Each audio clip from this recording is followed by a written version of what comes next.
Send in the red shirts.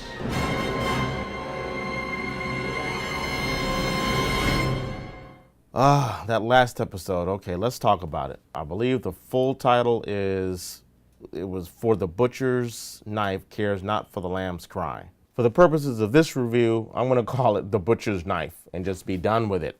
Let me just say this off the top. I can completely understand if this episode alienates even more Star Trek fans. At least for me, it was a hard one to bear. After watching that episode, I felt like it's going to be hard to defend the show. I'm going to still watch it because even if it's not very Star Trek-like, it's a good show. It looks great. Just a couple of things that really kind of annoyed me, just from a techno standpoint, or just from a basic Trek standpoint. Maybe these are more nitpicks, but let's just talk about Stamets. Okay, I think he's a lieutenant commander. Whether or not Lorca is in the right or in the wrong, Lorca's the captain. And if you don't like what the captain is doing, if you're not on the captain's program, you should relieve yourself of duty. No captain would put up with Stamets' behavior in any other Trek that I know of, where he actually shows the captain his back and walks out on the captain. What? Come on, guys. You guys, some of the guys behind the scenes, they were part of some of the best Trek that we've had. And they know better. They shouldn't have written it that way. If anything, if you're going to have Stamets behave like this, then don't make him a Starfleet scientist. Just make him a Federation scientist who is not beholden to the protocols of Starfleet. That really annoyed me, and that was also a problem I had with the Abrams reboots, where everyone was so informal with the captain. It doesn't go down like that. Second problem I had was, what is this with the rotating saucer section? See, I've been defending this show, saying that, okay, look, we can't expect for this show to show us tech that predates 1966 or 1966 capabilities. And so in the first episode, we saw holographic communications. I was like, okay. Then we saw a lot of heads-up displays, like, from Tony Stark Avengers type of stuff. All right, I'm still with you. Now we've got a Starfleet vessel, or a Federation vessel, the Discovery, whose saucer section rotates. Now I didn't get a chance to watch it a second time. There was so much to take in. I forget what the purpose of that was. I thought it had something to do with the spore travel or something. I don't remember. I want to watch it again. But no matter what the purpose was, no Starfleet vessel has ever done that. That was totally unnecessary. The third thing that I really had a problem with, really had a problem with, was, I've been defending these Klingons. I've admitted that I don't like the way they look. I think they went way overboard with changing the nature of the Klingons in terms of their appearance. But I said in my first review that I still found them to be fascinating. After tonight, I'm starting to think they're a little boring. It seems like whenever we have a Klingon scene, it's very leaden and very exposition filled, and that's not necessary. The other problem I had was really eating Georgiou? Seriously? I'm sure in the past I've heard where Klingons have eaten the hearts of their enemies or something like that. I don't even know if it was humanoid enemies. I always thought they were talking about animals.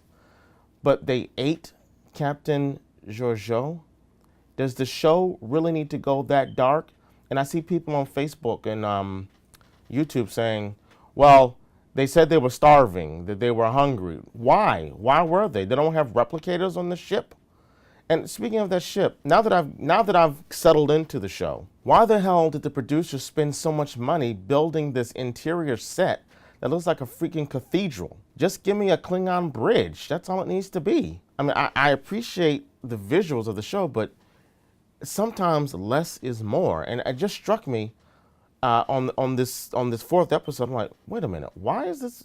I just realized, why is this bridge or this ship so freaking huge? Okay, that ends all of my, I want to say, nitpicks about the show. Just some general things that didn't work for me. Okay, Landry was kind of she wasn't the easiest person to work with, at least in terms of the, how she was treating Burnham and the rest of the crew back in the first episode.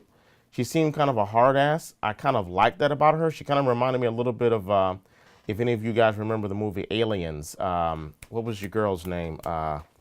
Vasquez. She reminded me a little bit of Vasquez. I like that. So why kill her? I mean, okay, I know. I'm just saying, why did you have to kill her? Just out of despair. The producer said, don't get attached to any characters. But, wow, I thought you had a potentially really interesting character there once she warmed up to Burnham. And I thought she could have been the next badass, the next maybe Tasha Yar, on Discovery. If you're going to kill someone, why not kill Tilly? She's annoying as hell. Get rid of her. I don't know how Burnham hasn't already killed her bunking with her. Having said that, it was really stupid to let down the force field so that the tardigrade. Oh, and by the way, to whomever told me, I think someone on YouTube pointed out to me that was a tardigrade, and I kind of dismissed that suggestion.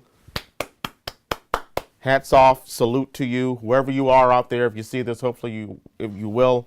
I bow down to you. You are correct. And now that I got a good look at it, it does look like those creepy little microscopic animals. Okay, so getting back to what I was saying. Having Landry put down the force field and stand there with a phaser, she kind of had that coming. But by the same token, when Burnham lowers the force field and has those spores, I mean, that was a little hokey. This thing, I don't think it has any intelligence. It seemed like it would have leaped out and attacked first, and then it would have realized, oh, they've got these spores that I like. Okay, but I guess that's another nitpick. I just thought it was a little ludicrous that this tardigrade is somehow connected with the spores, that the tardigrade had all of these locations in its brain or something. There's a scene where Stamets points out, wow, all of these locations are in the tardigrade's neural system or something like that. Clearly, the tardigrade is connected with those spores somehow, but it seems an unlikely connection. It seems like a little too convenient. I did like how Lorca showed his stuff on the bridge when they were attacking the Klingon birds of prey. He showed himself to be a capable captain. I liked the way he was commanding the bridge. I wasn't clear how how they destroyed those ships. So when you go into I'm going to call it the spore travel mode, does it create explosions or something? I wasn't clear about that. Again, I have to look at it a second time. But these are my first reactions. Another issue I had, really? You leave the Shenzhou afloat, adrift? You don't try to destroy it? I'm sure Starfleet has remote self-destruct sequences. In Star Trek II, remember? Kirk and Spock were able to disable the Reliance shields by using a frequency code or a command code from the Enterprise to control the Reliant.